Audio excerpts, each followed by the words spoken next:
Et l'invité info ce matin sur Radio J avec vous, Eva Soto et Jacques Benilouche, journaliste indépendant en Israël. Et oui, Christophe, nous sommes avec Jacques Benilouche ce matin pour parler du voyage de Benny Gantz, le ministre israélien de la Défense qui part aujourd'hui pour les États-Unis. Les négociations pour restaurer un accord sur le nucléaire iranien se passent mal et Israël espère faire entendre sa voix. Jacques Benilouche, bonjour. Bonjour à vous et aux auditeurs de Radio J. Merci d'être avec nous ce matin en direct sur Radio J. Alors, tout d'abord, Jacques Benilouche, que va chercher exactement Benny Gantz, le ministre israélien de la Défense aux États-Unis ? Alors, juste un petit détail, je voulais dire que Barnea, le patron du Mossad, l'a précédé de quelques jours, de façon à déjà préparer le terrain. Alors, que va chercher Benny Gantz aux États-Unis ? Il va tenter de convaincre les États-Unis de s'engager plus avant dans une action militaire contre l'Iran et pour éventuellement aussi appuyer la décision, l'action secrète d'Israël et surtout d'essayer d'intensifier les sanctions contre l'Iran. Alors, vous savez que les négociations à Vienne ne sont pas bonnes, n'ont pas bien marché et cela entraîne une certaine augmentation de la capacité militaire de l'Iran, nucléaire surtout de l'Iran. Alors on sait que certains disent que c'est à cause d'erreurs stratégiques de Donald Trump et de Benjamin Netanyahou, parce que en se retirant de l'accord nucléaire, ils ont permis à l'Iran de développer une action dans le domaine de la construction d'une arme nucléaire. Alors, cette dénonciation... C'est-à-dire qu'en fait, excusez-moi de vous interrompre, Jacques Benilouche, c'est-à-dire qu'en fait, en ce moment, Israël semble plutôt dire qu'il ne faut pas retourner à cet accord, et vous dites que dans le même temps, sortir de cet accord, c'était une erreur. Comment ça ? Oui, alors c'était une erreur à l'époque. Israël n'a jamais été pour cet accord, il faut le dire. Ils ont accepté, ils ont respecté les décisions américaines, mais les Israéliens n'ont jamais été pour l'accord parce qu'ils estimaient que ça cachait malgré tout une action de fabrication de l'arme nucléaire. Et d'ailleurs, l'Iran a accumulé pendant ces 2 ans, il a accumulé beaucoup de matières fissiles. Oui, alors, accumuler de matières fissiles, ça ne veut pas dire qu'ils ont une arme opérationnelle. Donc ils sont pas encore à l'état, et tous les experts israéliens le disent, ils sont pas encore à l'état d'obtenir une bombe opérationnelle. Ils savent la fabriquer, mais ils sont pas en état de pouvoir l'envoyer, de pouvoir la mettre en ogive nucléaire sur des fusées.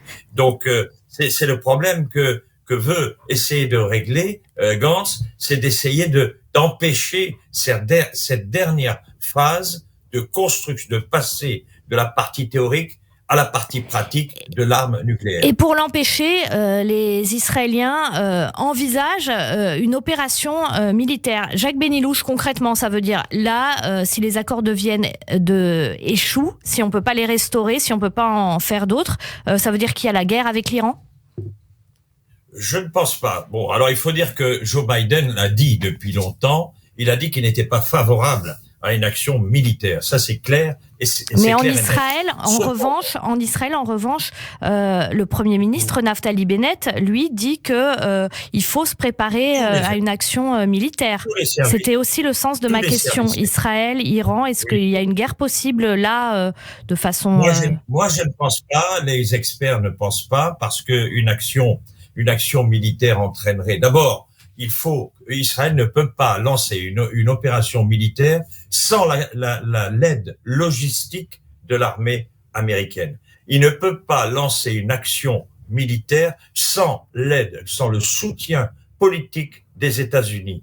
Et ça, c'est donc un postulat de première. Donc Israël ne peut pas se lancer seul dans une opération. Il a besoin de l'aide américaine. Alors, ce qu'il peut faire, c'est que il peut essayer d'atténuer les problèmes qui se posent à l'heure actuelle. Israël, on ne sait pas, vous savez, il y a trop de secrets dans le domaine militaire en Israël. On ne sait pas quelle est la capacité aujourd'hui, la capacité militaire d'Israël pour lancer une action contre l'Iran.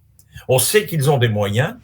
On sait, mais c'est un secret, évidemment. On sait qu'ils ont la capacité d'envoyer des avions jusqu'en Iran. Ils ont les bombes qu'il faut, mais on ne sait pas si vraiment Israël est en état de faire une action, sachant que cette action militaire pourrait se répercuter dans toute la région. Jacques Benilouche, justement, ce qui se passe en ce moment, alors que Benny Gantz est aux États-Unis, c'est qu'il y a des frappes, etc. En Syrie. Est-ce que ça, c'est une façon pour Israël de mener la guerre contre l'Iran, en fait, en frappant des sites du Hezbollah? Est-ce que ça peut jouer aussi dans ce que va chercher Benny Gantz aux États-Unis, c'est-à-dire un soutien à Israël?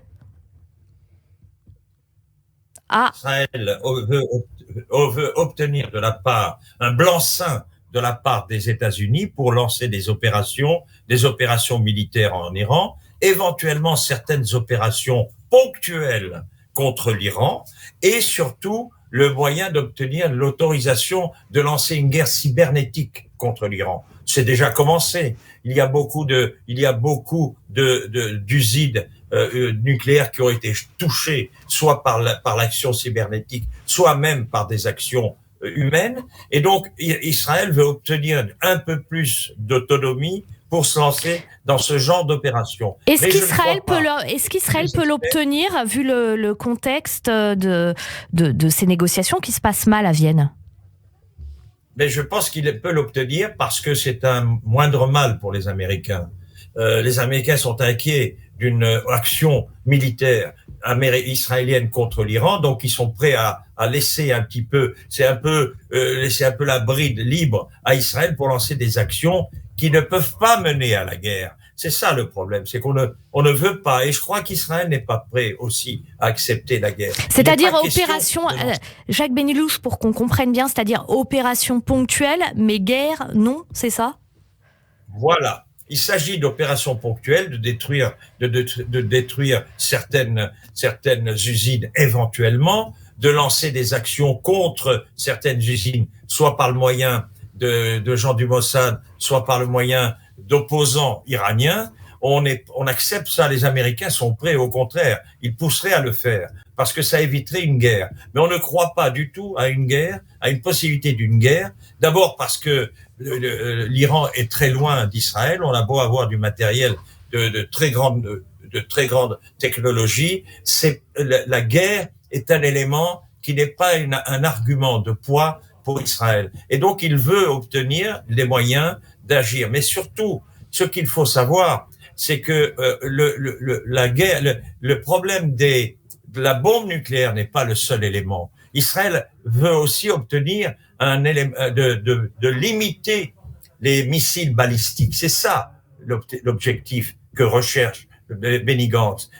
On ne parle que de problèmes de bombes nucléaires, mais on oublie les missiles balistiques qui sont très graves parce que les missiles balistiques peuvent atteindre Israël. Alors donc c'est un petit peu ce qui va se passer, c'est d'obtenir que on aille au-delà de l'interdiction de la bombe atomique, mais surtout qu'on aille dans l'objectif de réduire les missiles balistiques de l'Iran. Et ça, l'Iran est libre de le faire parce que ça rentre pas dans l'accord nucléaire de 2015. Et c'est un petit peu ce qui fait. Or, ce qu'on sait, c'est qu'il y a un deuxième point qui est très important. C'est qu'Israël veut essayer d'obtenir de la part des Américains une certaine neutralisation du Hezbollah.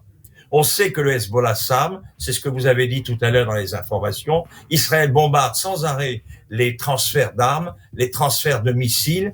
Il arrive à le faire, mais pas en totalité. Et donc aujourd'hui, le Hezbollah, juste pour préciser pour les gens qui écoutent, le Hezbollah qui est lié à l'Iran. Voilà, vous pouvez reprendre, mais c'est pour préciser. Voilà, le Hezbollah est le bras armé de l'Iran au Liban et en Syrie. Et donc, ce sont des gens qui sont dangereux, ils détiennent beaucoup de missiles, ils ont les moyens d'intervenir pas très loin de la frontière israélienne, et ça, c'est un détail qui est très important. Il faut essayer de réduire cette puissance. Merci beaucoup Jacques Benilouche d'avoir été avec nous ce matin sur Radio J. Vous êtes journaliste indépendant en Israël et on parlait donc de cette visite du ministre israélien de la Défense aux États-Unis et surtout de ses enjeux. Merci beaucoup.